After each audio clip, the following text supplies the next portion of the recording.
Chemistry class 9th lecture number 10 chapter number 6। आज हम जो इस चैप्टर का पेज नंबर डिस्कस करेंगे पेज नंबर 105 टू 109। हमारे टॉपिक्स होंगे solubility and the comparison of solution, suspension and a colloidal solution. Clear? या कोलाइड मींस कोलाइडल सॉल्यूशन। हम ये सारी चीज़ें डिस्कस करेंगे। स्टार्ट करते हैं। First of all solubility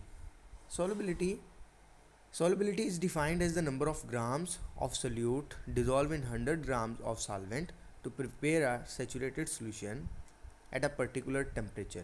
Solubility आपके पास क्या होती है? ये नंबर ऑफ ग्राम्स होते हैं सोल्यूट के, यानी सोल्यूट की ग्राम्स के अंदर क्वांटिटी, उनकी मिकदार जो 100 ग्राम्स ऑफ सॉल्वेंट के अंदर डिज़ोल्व होती है, जो हमें कितनी रिक्वायर्ड होती है एक सैचुरेटेड सोल्यूशन बनाने के लिए, जितनी रिक्वायर्ड होती है। दोबारा सुने, आपके पास 100 ग्राम ऑफ सॉल्वेंट हों और आपने सैचुरेटेड सोल्यूशन बनाना हो, तो आप जितने ग्राम सोल्यूट के डिज़ोल्व करेंगे उसको आप सॉल्युबिलिटी का नाम देते हैं, और ये सारा प्रोसेस एक स्पेसिफिक टेम्परेचर के ऊपर होगा।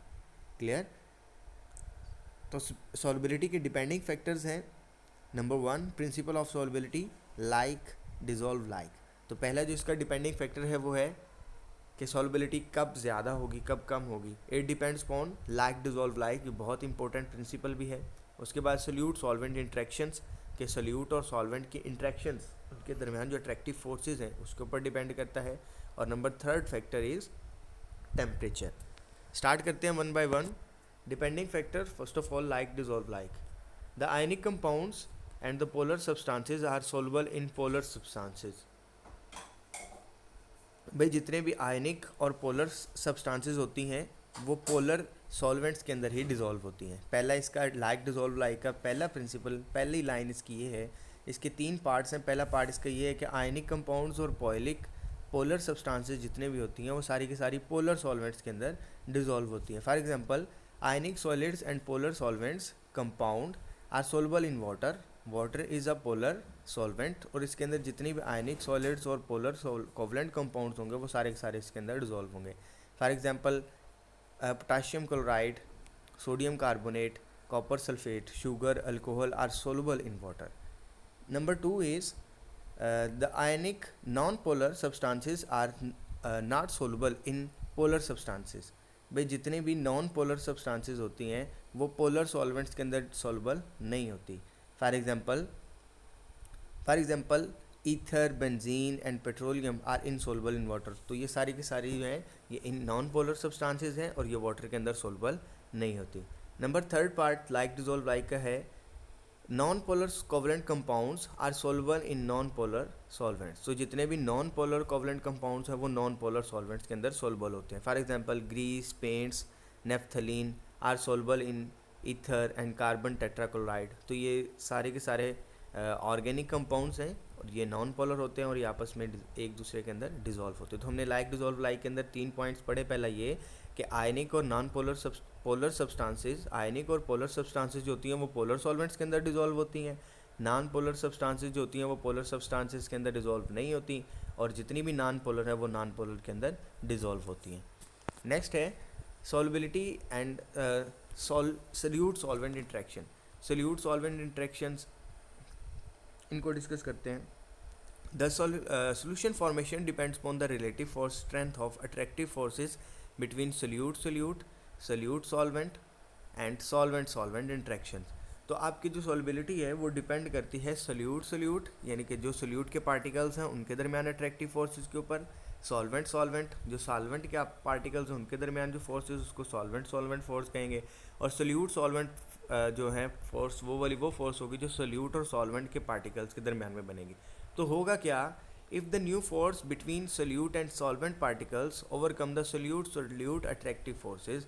अगर तो जो सोल्यूट और सोल्यूट को फोर्स आपस में जोड़े हुए हैं उसके ऊपर सोल्यूट और सॉल्वेंट जो नई फोर्स बनेगी सोल्यूट और सॉल्वेंट के दरमियान, अगर तो वो ज़्यादा स्ट्रॉन्ग होगी, वो ज़्यादा ताकतवर होगी, तो क्या होगा, सोल्यूशन जो है वो डिज़ोल्व हो जाएगा एंड मेक अ सोल्यूशन, और इस तरह एक सोल्यूशन बन जाएगा। अगर सोल्यूट के ऊपर सोल्यूट सॉल्वेंट फोर्स जो है वो ओवरकम आ जाएगी, उसके ऊपर गालिब आ जाएगी, तो क्या होगा, सोल्यूशन जो है वो डिज़ोल्व हो जाएगा। If the force between the solute particles are strong enough than the solute solvent forces, the solute remains insoluble and solution is not form. और दूसरी सिचुएशन के अंदर अगर सोल्यूट पार्टिकल्स के दरमियान जो फोर्स है वो बहुत ज़्यादा स्ट्रॉन्ग है, तो फिर क्या होगा, सोल्यूट सॉल्वेंट फोर्स उसको ओवरकम नहीं कर पाएगी और इस तरह जो सोल्यूट है वो सॉल्वेंट के अंदर डिज़ोल्व नहीं होगा और इस तरह हमारे पास सोल्यूशन नहीं बनेगा।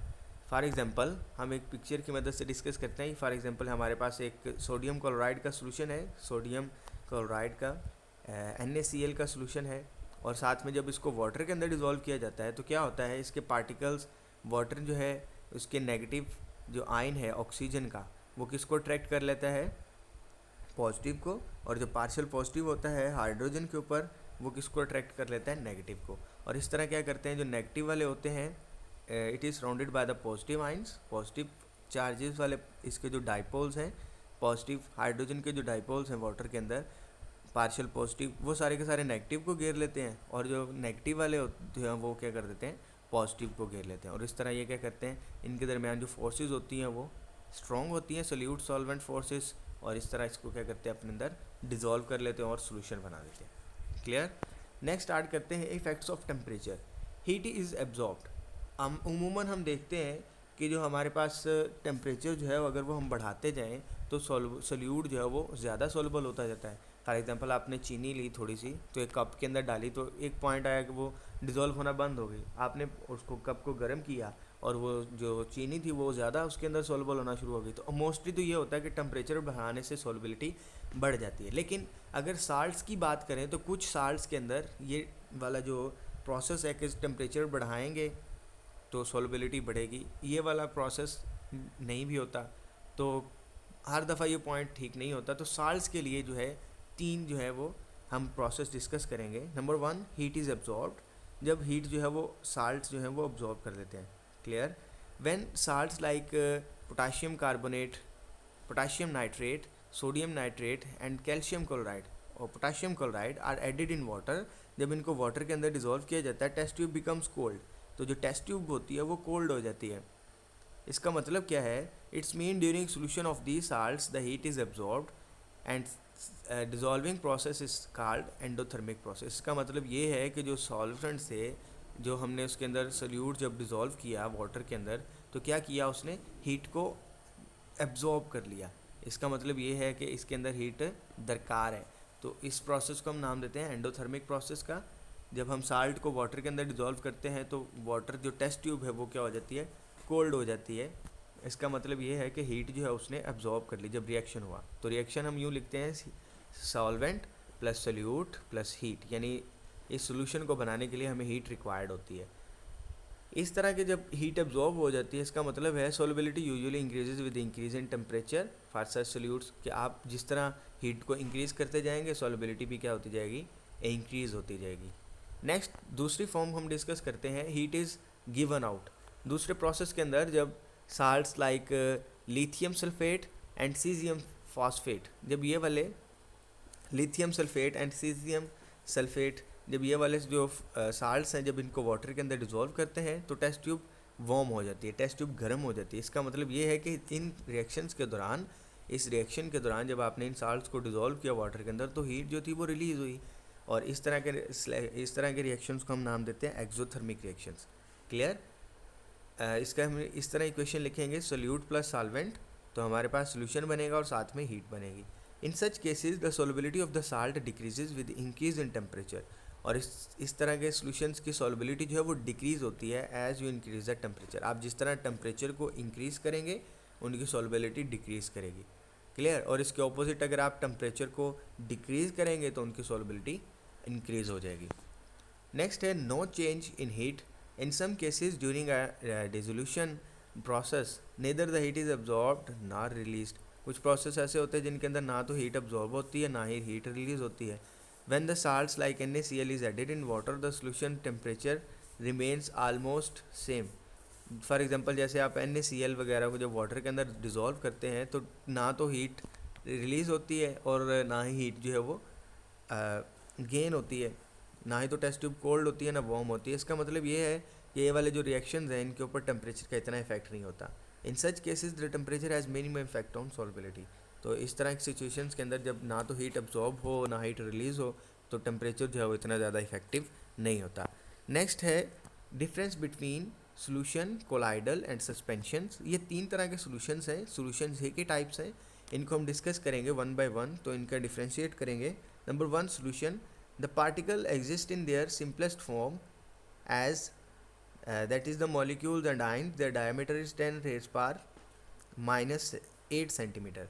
तो जो सॉल्यूशंस के जो पार्टिकल्स होते हैं, सोल्यूट और सॉल्वेंट के जो पार्टिकल्स होते हैं, उनके जो पार्टिकल्स होते हैं वो सिंपल मॉलिक्यूल्स और आइंस की फॉर्म में होते हैं, और इनका जो डायमीटर होता है, उनका जो साइज़ होता है वो 10 रेज़ पर माइनस 8 पार होता है। क्लियर, इतने सेंटीमीटर उनका साइज़ होता है। अगर कोलाइड्स की बात करें, the particles are large consisting of many items and molecules and ions. तो इसके जो पार्टिकल्स होते हैं वो बहुत ज़्यादा एटम्स, बड़े बड़े एटम्स, बड़े बड़े आइंस और मॉलिक्यूल्स की फॉर्म में होते हैं।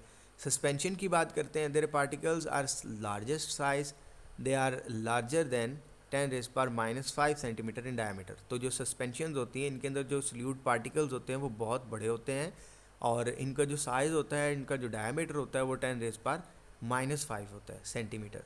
Clear.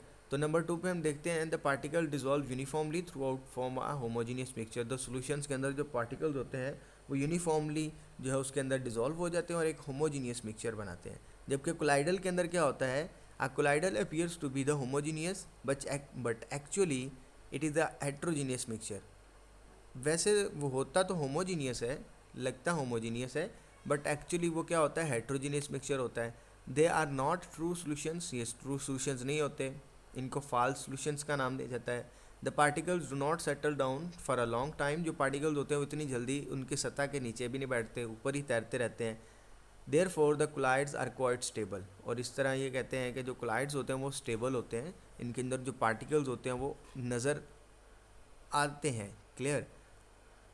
The particles remains undissolved and form a homogeneous mixture. इनके जो सस्पेंशन के अंदर जो पार्टिकल्स होते हैं वो भी अनडिजॉल्व होते हैं और होमोजीनियस मिक्सचर बनाते हैं। Particles settle downs after some time. तो इनके अंदर जो पार्टिकल्स होते हैं वो कुछ टाइम बाद सेटल डाउन हो जाते हैं, सतह पर नीचे बैठ जाते हैं। The particles are small that they can not be seen by the naked eyes. तो जो सॉल्यूशंस के जो पार्टिकल्स होते हैं, सोल्यूट पार्टिकल्स, वो बहुत छोटे होते हैं और उनको आम आंख से नहीं देखा जा सकता।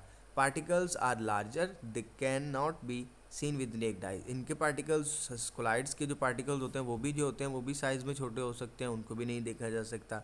The particles are enough to be seen with naked eyes. और इस तरह जो सस्पेंशन होती हैं, इनके पार्टिकल्स भी बड़े होते हैं और उनको हम आँख से देख सकते हैं। Solute particles can pass easily through the filter paper. जो सोल्यूट के पार्टिकल्स हैं, अगर हम फिल्टर पेपर से गुजारें तो वो ईजिली पास कर जाएंगे। The particles are big but they can pass through the filter paper. तो कोलाइड्स के जो पार्टिकल्स होते हैं वो बड़े तो होते हैं, लेकिन फिर भी वो क्या करते हैं, फिल्टर पेपर से पास कर जाते हैं। Suspension particles can not pass through the filter paper. तो इनके जो पार्टिकल्स होते हैं वो फिल्टर पेपर से पास नहीं कर पाते।